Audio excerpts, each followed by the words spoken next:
I'd like to now invite to the stage our panel. We are lucky today to have three experts with us. We have Constance Scharing coming from the SMMT. We've got Christoph Domke, who is Clean and Smart Mobility Lead at FTI Consulting. And we have Gary Harrison, who's joining us from Rebus Fleet Solutions. Welcome, everyone. Really glad to have you all join us today. Now, once again, please do send in your questions for the panel in the Q&A section, and I'll crack on with that as quickly as I can. But just to kick off, I'd like to ask a question to you all, and it's one that we've discussed quite a bit this morning, so I'll put it to the audience as well to answer in the poll section on the right-hand side, and that is, what impact do you foresee the plug-in grant cut having on EV uptake? Maybe while the results are coming in for our poll, Christoph, maybe I can start with you to share what you think of around the plug-in grant cut. Sure. Good morning also from my side. I think it will be minimal over the next couple of months. Probably some impact long-term, probably even less. I think it's probably less the actual cut of the grant, maybe the eligibility. That is more of an issue that I see from a lot of clients on our end, because what you do is, I think you can see at the moment, you indirectly penalize technology development by removing the 35K threshold, or more or less excluding vehicles that are over that threshold. You see a lot of the vehicles on that end, German, US ones, they have the highest ranges, longest ranges that are available in the market. So by penalizing those, I think you also hinder indirectly technology development. I think what I heard so far before, I can definitely agree. I think I see an issue particularly on the van side. I think that needs to be tackled. I think vans are probably the hottest segment at the moment out there. I see a lot of other markets around the world investing in terms of subsidies and investing in terms of grants, pushing the particularly the EV light commercial vehicle sector, an industry where it's all about total cost of ownership, much more on the car side. So I think it's important to push this forward. And maybe an additional point that I think a lot of people have neglected, and if you look at publicly available studies and surveys in the market in the UK, but also been released over the last couple of years in Europe, is actually that the majority of the population in those countries, also the target population, the people that are eligible for driving electric vehicles, are unaware of grants or subsidies available in the market. If they're unaware, of course, they're not taking advantage of those. So you can see that my personal opinion is that the impact is on the car side probably less severe than other people think. I think on the fleet side, of course, much more. Many more people depend on this, but on the car side, I would say probably more minimal. Thanks, Christoph. It certainly, that seems to be tying in with what the poll is coming back with getting much more people saying minimal impact at the moment, but I'll keep one eye on that. I'll turn to Gary next. Do you agree? Yeah, I agree with what everybody said so far. I mean, the one thing for me that I will say is that it's the amount of notice and the consistency. Certainly when you're replacing large volumes of vehicles in large fleets, which is the area that we predominantly work in, you're talking business cases and financial models that have been agreed many, many months in advance. And it's the consistency that helps businesses plan correctly and accurately to make this happen. So it's consistency of approach that is probably of more interest going forward, and what we're really looking for. That's interesting. And Constance, can you come in and share what do you agree with what the poll's saying and what your members thinking? Absolutely. Thanks, Rachel. I would definitely pick up consistency from Gary's contribution and maybe add a bit on Christoph's. I mean, I think, first of all, we need to see, obviously, this change in eligibility in the context. You know, it came literally whilst the industry and the whole country is in the middle of the COVID pandemic. The showrooms are closed. You know, manufacturers and sales companies are there to try and make sales happening over time. And this is when the change came in. And we're also at the end of the transition period and have other disruptions. So from our perspective, obviously, the EV story last year, and particularly the fleet EV story, was a really positive one. But in terms of the private consumer and how we signal to the private consumer, how we translate government's objectives into the reality in the market, this is where we still need to have consistency of messages and consistency of incentives. And a lot of people were left dry hanging. And in relation to that, also the manufacturers that were trying to make sure that the consumers are not out of pocket and actually continuing with their sales when we've just lost our biggest market. So I would say, as you know, we felt it was the wrong move at the wrong time for exactly those reasons as to where we are, and where the actual impact is will only be visible in Q2 and Q3, and obviously longer term we need to look at it. But the biggest challenge really that we have for the UK and in terms of allocations in the future is what Christoph said, the international picture.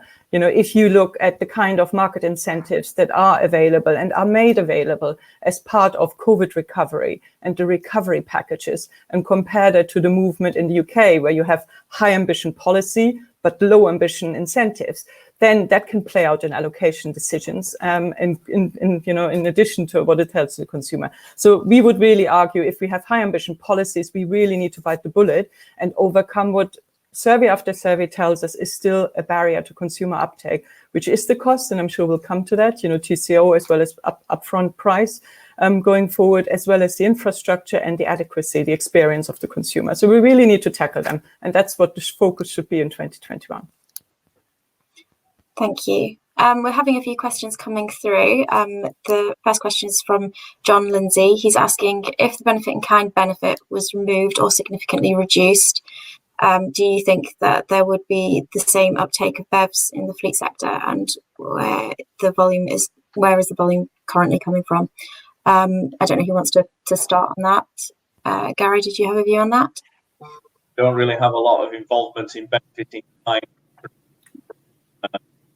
or look after LCV fleets where there isn't a benefit in kind option. Yeah, no. And Christoph, would you have anything to add on the benefit in kind point? Yeah, I think, as I mentioned before, I think for the light commercial vehicle sector, any kind of grant subsidies, benefit in kind schemes are absolutely essential, because it is a sector where people earn their living with driving. So any kind of reduction you can give them in terms of costs that they incur is absolutely critical. So if you take the benefit in kind tax available away, you need to subsidize it somewhere else. In this sector, it's important to offer as many incentives as possible. Particularly, it's an industry that has high growth potential. It's an industry that sees a lot of new players popping up. It's an industry where we see overall much more demand. Light commercial vehicles is an area where in the future, you see that already. And if you look at the numbers around the world, much more demand because people are working more from home, more online deliveries. So you want to make that switch quite quickly, and offering incentives on top of technology development, etc., is absolutely critical. So if you take it away, you need to add on other areas here as well.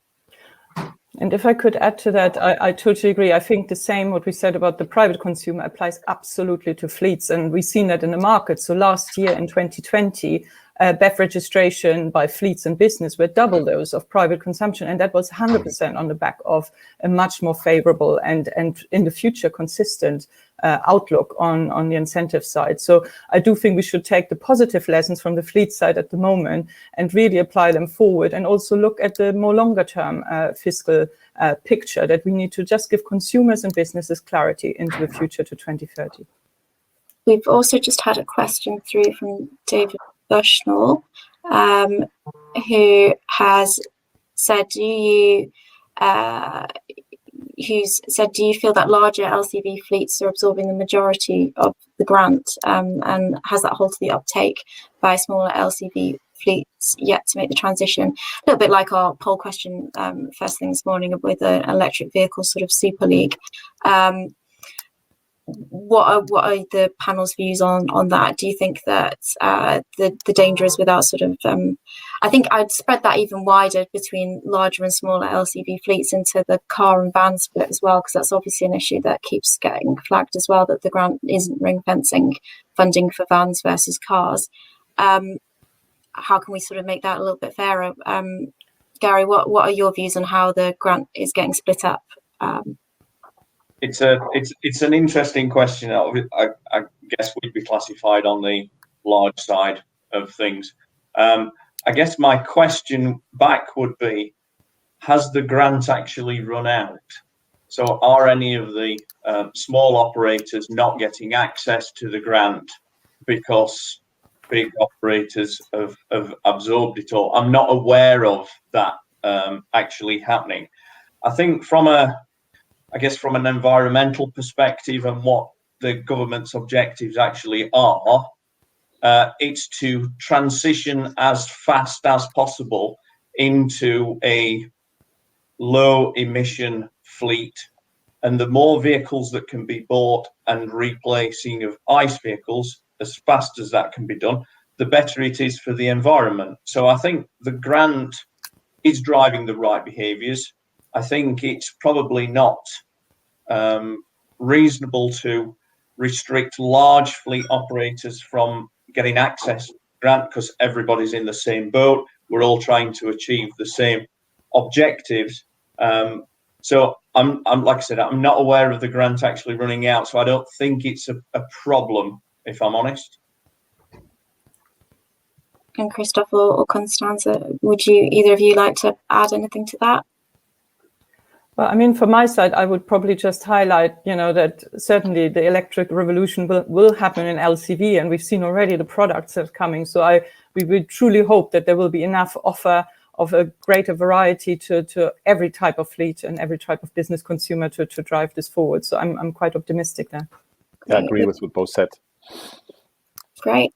We've had a question through from Andy Hartley, who's asked, "Are you concerned that when fuel duty is replaced with road charging, consumers will choose to hold on to old ICE vehicles, given EVs will be more expensive to run in comparison?" You see, road charging is a sort of hot topic that's coming up. I'll go to Christoph first on that. Yeah, absolutely essential. I think the question is here, what can be done to ease the transition? I think the reform of motor tax is absolutely critical to encourage more car and van buyers to switch to electric vehicles. I think it's an absolutely critical point. Of course, there's a lot of money the government will be losing out if they abolish that policy. But anyway, I think this is something that needs to be tackled. I think we see that other countries in Europe and also in the US looking into this piece now. So I think if you want to have the ambition and continue to have the ambition as a leading country to focus on EVs, I think you need to tackle this, yes, and reform the motor taxing system. It's critical. Absolutely. I mean, I'm happy to build on that. I agree. You need to do this, and you need to start now to give that certainty and outlook going forward, especially because everybody knows on fuel duty, the income will go down. But I think, like the question implies, there is a risk. If you indicate too early that there will be disincentives potentially against electric vehicles in a road charging that is based on mileage, and you don't find a sophisticated system of still having an incentive in there, then you might create new barriers or hindrance there. And I don't think that's the intention. So from that perspective, I do think the discussion needs to start as soon as possible so that we actually have something in place in time, because you can't switch it over overnight. And I don't think that's the intention, but we just need to be mindful and thereby have the discussion as early as possible. Absolutely. Couldn't agree more. I mean, the planning profile of vehicle replacements 3-4 years out, as an industry, we need clarity on what the cost is going to be. And that will help drive the right decisions on what fleets are migrated at what point. And without that, a lot of businesses are in the same boat of not knowing what the 3-, 4-, 5th year cost is likely to be of running the fleet. And we do need that clarity and consistency as soon as possible. Thank you. Unfortunately, we've run out of time. So that's all we've got time for in our Q&A. Again, apologies if there's any questions that we didn't get through to, but if any of the panel want to pick up any of that in the Q&A and chat, then please do feel free to do so. But thank you so much for joining us today.